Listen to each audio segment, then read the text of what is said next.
Welcome to Skinside Out, where we uncover the science, trends, and truths behind skin health. Your trusted guide to the world of dermatology. This podcast is for educational purposes only and is not a substitute for professional care by a doctor or other qualified medical professional.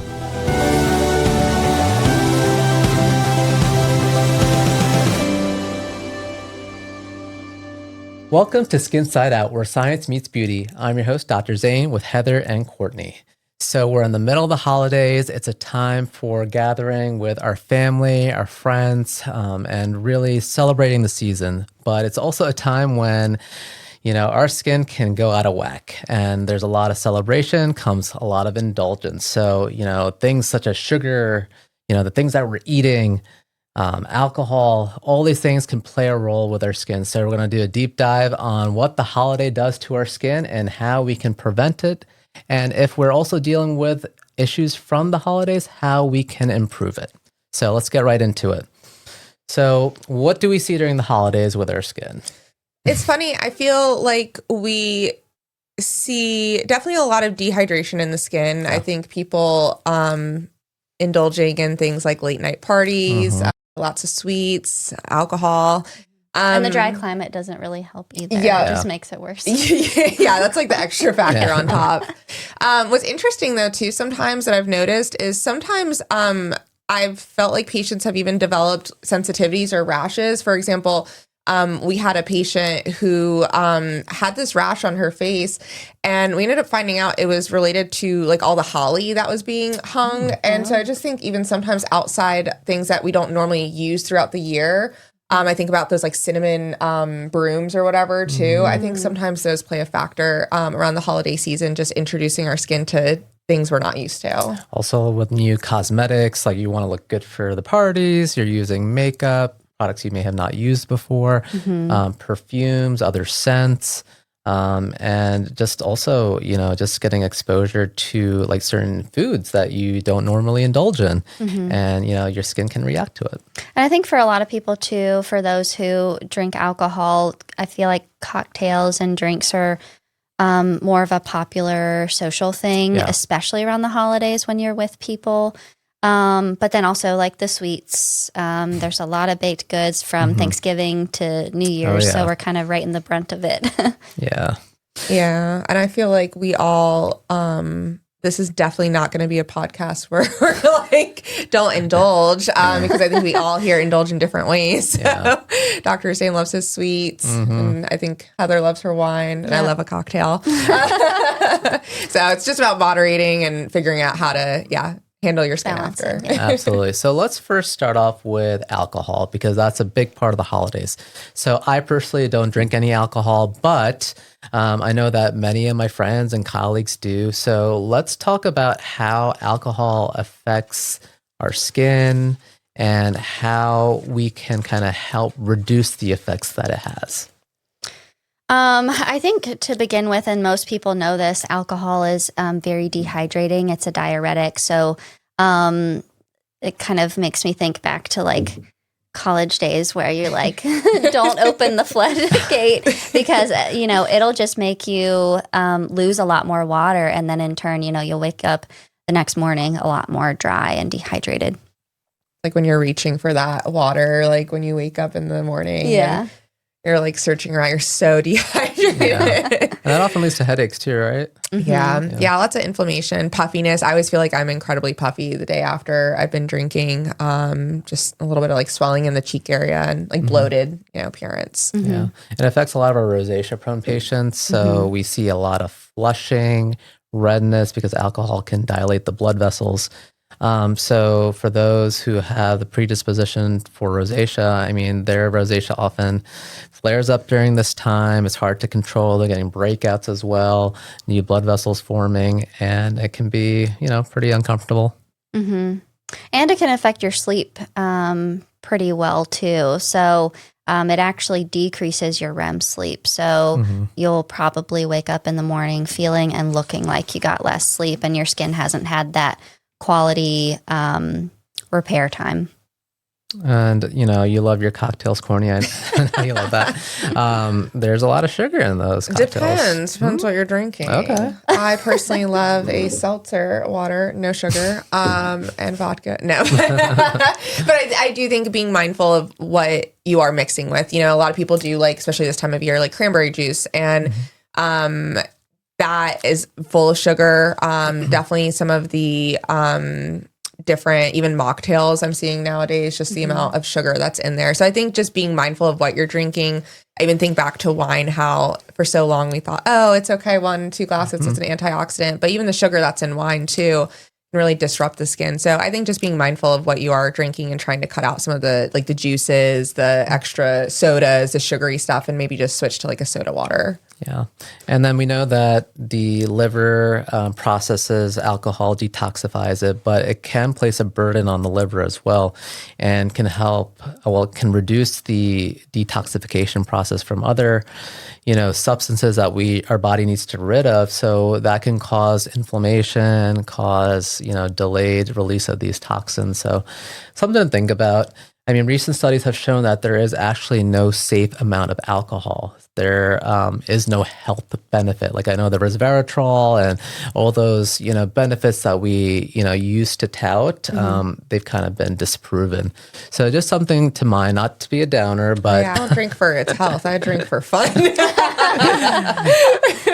I think too, going back to like the detoxification, if your body is focused and prioritizing detoxifying the alcohol, it's not detoxifying other things too, and then stuff can get backed up and I think very easily show on the skin. Yeah. Here's my pro tips if you're gonna drink. If you're having a night out, number 1, B12. You'll thank me later. B complex, B12 and B complex. It's life changing. You take B complex before you start drinking, your life will be changed. Number 2, water. Lots of water. For every drink you have, you should be having 1 glass of water, which seems a little crazy, but you just got to do it. Just force Ideally yourself. with electrolytes. Yeah. And 3, put a water next to your bed for when you wake up quenched. And I do think that antioxidants can be helpful. So just remember to incorporate those into, your diet and your routine. I think you'll be much better off. A lot of people are relying on these IVs that incorporate a lot of those, B vitamins and other hydration and electrolytes to make you feel better pretty quickly. So those hangover IVs, they can be helpful, but if you take some preventative steps, you may not need to. Yeah. They even make little patches, like drinking patches. What? Yeah, it's a vitamin patch and you put it on, and that's how I found out about the B complex, is that it has it in there and it's supposed to help mitigate some of those hangover symptoms. It is helpful. Yeah. I mean, studies have shown that even moderate amounts of drinking can increase oxidative markers in the skin and, cause inflammation. So it does linger and cause, damage to the skin too. Yeah. All right. So let's go on to my favorite section. From one guilty pleasure to another. So I definitely have a sweet tooth, as my colleagues can attest to. But I've been better. Yes. I have been better. I used to. Yeah. Yeah. There's days. It depends what's brought in. Yeah, right. What treats are there? But yeah, I mean, we all know that sugar obviously is a necessary component to our diet. Carbohydrates are an important energy source. However, a lot of these sugars that we see in processed foods have a high glycemic index, causes insulin spikes, and can lead to a lot of glycation damage. So these molecules kind of get attached to other, molecules in our body and can lead to inflammation. So that causes damage to our skin and other organs. So that's how sugar can really cause a lot of problems for us, especially those who are diabetic and who have prolonged high levels of sugar can have a lot of damage and eventually lead to complications. And specifically too, how it kind of affects the skin, with the glycation that is targeting collagen and elastin. and creates more advanced glycation end products. And that can lead to like your skin feeling stiff or dull or noticing more fine lines than you used to. I mean, collagen and elastin, that's, our support system, right? And it keeps us looking youthful. And when we get it degraded by these glycation products, I mean, it's diminishing that reserve and we start looking older. It prematurely ages us. So it's something that we want to be mindful of. Yeah, I think a lot of patients also struggle with acne around the holidays. I think stress being one of them. But I think also the sugary foods and the high glycemic foods. I mean, even you think about Thanksgiving, Christmas, all of your like starchy things like mac and cheese and green bean casserole, cornbread. So I think just being mindful of the potential breakouts that can come along with that as well. Yeah, and it can also affect the microbiome of your gut. So sugar has a lot of effects, and it can actually encourage the bad bacteria in our gut to overgrow and kind of overpower and cause an imbalance with the good bacteria in our gut, which also leads to inflammation and can cause issues with digestion as well. Mm-hmm. So things to kind of be mindful of if you feel like your sugar intake has been a little bit higher, try balancing with things that can minimize that spike in blood sugar. So like protein, making sure you're drinking plenty of water. Fiber also helps too. Make sure you're getting some great antioxidants, whether that's internally or orally, but also using topicals to help minimize the oxidative stress too. Absolutely. And then we had mentioned like high glycemic index foods. Can we give some examples so our audience knows what to avoid? So I think very classically it's like candy or sweets. Cookies for Santa. Soda. Yeah. Cake. Yeah. You could easily Google like low glycemic index foods and foods to be mindful of and to prioritize. But even some fruits, I mean, fruit is great and it's natural sugar, but there are certain fruits that can increase the blood sugar more quicker than others. Yeah. I think going back to moderation, I know something that's been helpful for me even recently is just kind of allowing myself to eat, a few bites of what I want and get that, taste of what I'm looking for and then being able to put it down. I have a Good Berries ice cream right now in my freezer, and like each night I'll have like one or two bites and I'm like, all right, I got my sweets, and then just put it back in the freezer. Yeah, I can't always have that willpower. Self-control. Yeah. So I think that, also sugar's tied with our sleep as well. Like we see this constant, relationship between sleep and our skin. And, if we're not getting adequate sleep because of things in our diet, such as high sugar content, that ultimately affects our skin quality. All right. So moving on, like, along the lines of sleep, so these late nights, irregular hours, and just not getting enough adequate sleep, how does that affect our skin?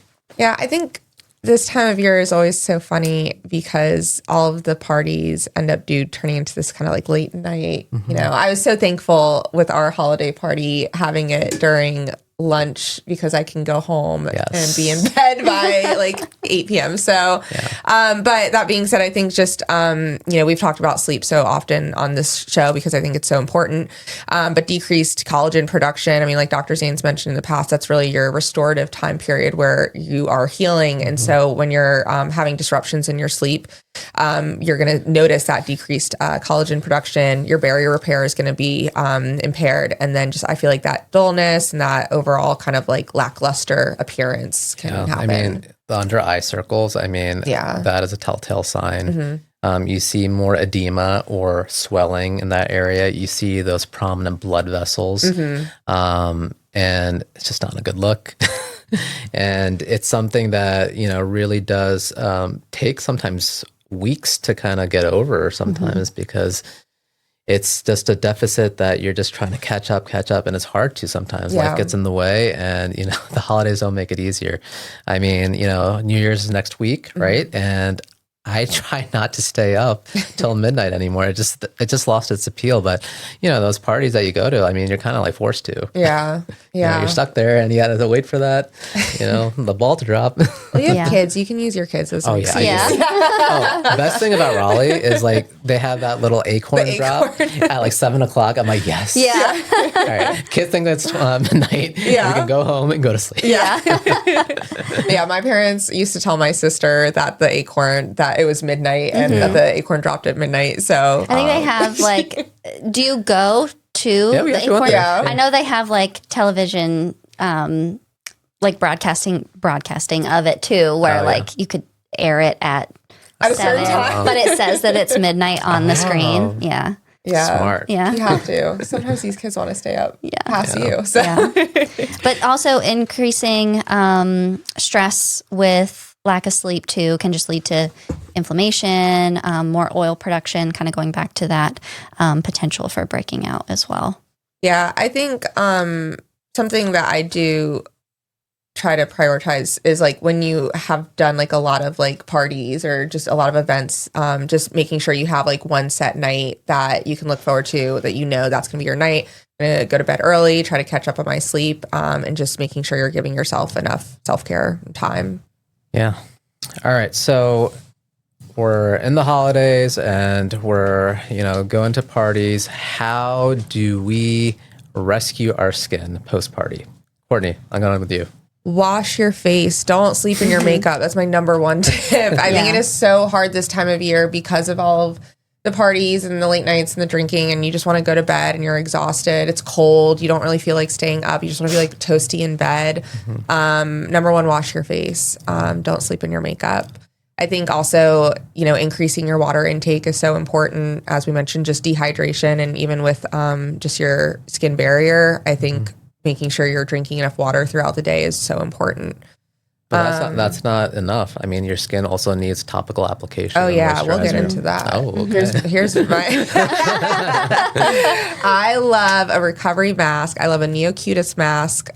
Post like event. If I'm feeling up for it that night, I will do it. Otherwise, the next morning. But a Neocutis post recovery mask is key. Ooh, I like an HA serum with some Aquaphor on my lips. I'm hydrated. Yeah. And skip your retinol or retinoid if you need to, or if you feel dehydrated. Yeah. If your skin's feeling rough, just give it some TLC. Yeah. Eye creams, I think, are so important this time of year. Yeah. And then, by the time the holidays are over, you can kind of get back into that routine, get that new year, new glow into your life. And I think that you'll be good to go. Yeah. Other things that I think sometimes we don't think of as being helpful, but part of that kind of taking care of yourself in the season. I know Heather and I last year did a membership to an infrared sauna nearby. And I feel like that was incredibly helpful. It helped with our sleep. It helped with, I think, just being able to like relax, and I felt better. Do you think we should get one for the office? Yes. Yeah, I do. Not for you. That and the red light bed. Both of those we can get. Yeah. So I think things like that, and then even like hydrating facials for that time of year. I mean, if you know that, I think a lot of people tend to prep for events, but they don't think about the aftercare so much. So maybe if you have a party over the weekend, schedule a facial on that Monday or Tuesday to add some hydration back into the skin. Yeah. Do we want to do some rapid fire questions, or feel up for it? Okay. So Heather, does alcohol really cause acne? I think so. I think just with like the sugar, with any sort of like oxidative stress, those can probably contribute. Yeah, I agree. I mean, I definitely see people breaking out, especially who are acne prone to begin with, or have rosacea. See some flares. Yeah. Courtney, is it okay to do a peel after a night out? Depends. I'd probably do a glycolic. I don't know that I would do a TCA or something that I want to be more performative. Maybe a little glycolic, a little 20%. Okay. Refresh. Well, so we know that you like the Neocutis mask. What about you? What do you like after post-holiday party? I do like the Neocutis. I think the BE post recovery mask that we have is really nice too. Yeah, just like something that has a lot of moisture. Yeah. That HA, hyaluronic acid, is a really nice touch. And you know what I'm a sucker for? Good Molecules makes these little caffeine eye patches. I love those things. Yeah. I don't know if they do anything, but they feel so nice. Yeah. Yeah, I've actually tried the Papatui ones for the men's skincare line. I like them. Okay. Yeah. Interesting. All right. So, Courtney, can sugar cause under eye puffiness? I would say yes, because it is increasing your swelling and that edema that we talked about. Yeah. So, yeah. That's why the caffeine and some of these, topical products can be helpful because it constricts the blood vessels and then reduces swelling, things like that. Okay. Heather, how soon after a hangover should I use my retinol again? I think it depends. I think, did you hydrate? But I think generally I would say like 48 hours for most people. Got it.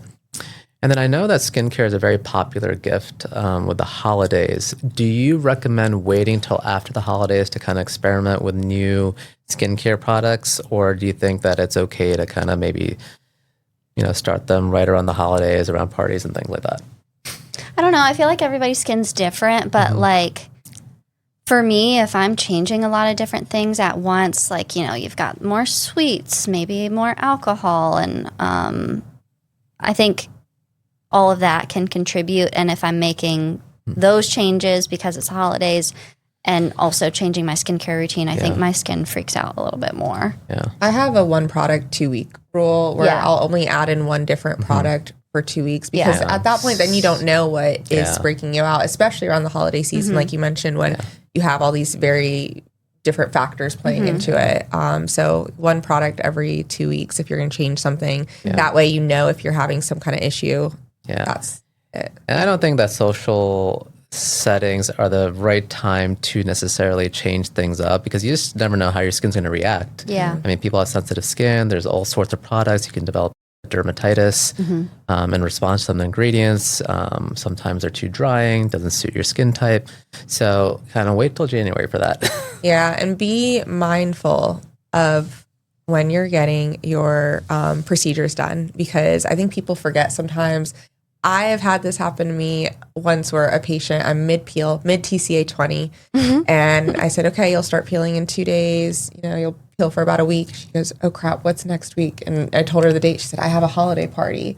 At this point, she's already frosted. I can't take the peel off. I had a patient earlier who she came in for a laser, and we were doing most of her laser on her legs, like for spider veins, but she had a little telangiectasia, a little superficial blood vessel on her face, and she was like, do you think we could treat that? I was like, yeah, no problem. And then she was like, well, will it be fine by my engagement photos on Friday, like 2 days later? And I was like, we should probably skip that for today. Yeah. So I think that the holidays are a really fun, festive time. I think we should all enjoy ourselves and really kind of get into the spirit of the season. And I think that we should all have some fun, indulge, but I think moderation is key. I think that's the key in life in general. So, I mean, I do think that you should enjoy yourselves, relax, have fun, create some great memories. But remember some of the tips that we've discussed during this podcast episode, and hopefully it'll serve you well as you head into the new year. So hopefully you found this informative and can help you avoid some issues around your holiday parties. But, hopefully you have a great 2026. We look forward to seeing you in the new year. Until next time, Skinside Out. Thanks for listening. This episode of Skinside Out is complete. If you enjoyed today's episode, don't forget to subscribe, rate, and leave a review wherever you listen to your podcasts. For more tips, updates, and behind-the-scenes content, be sure to see what fun we're up to on TikTok. Follow us on Instagram and Facebook at Nor Dermatology and Aesthetics. Check us out online at norderm.com. Discover why our patients give us 5 stars on Google. Call us today at 919-617-0717.